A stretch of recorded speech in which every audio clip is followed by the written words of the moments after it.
என்ன சந்தியா இங்கேயே படுத்துட்டீங்க? உள்ள தூங்கியிருக்கலாம்ல. நீ இப்பதான் வரியா? ம். இன்ன வரைக்கும் எங்க போயிருந்த? சக்தி கிட்ட பேசிட்டு இருந்தேன். போய் சொல்ல சரவணா.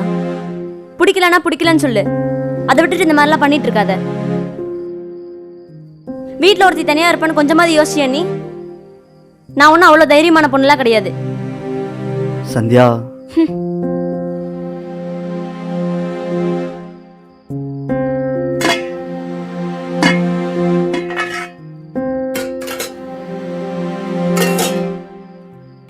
சந்தியா சாரிங்க.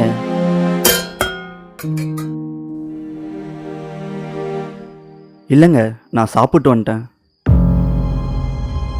சாப்பிட்டா முன்னாடியே ஃபோன் பண்ணி சொல்ல தெரியாதா? பொழப்புலமைங்கிறது நின்று கால் வலிக்கு சமைச்சிட்டு இருக்கேன். சாரிங்க, நீங்கள் இதை இப்படியே வச்சிருங்க, நான் காலையில் சாப்பிட்டுக்கிறேன்.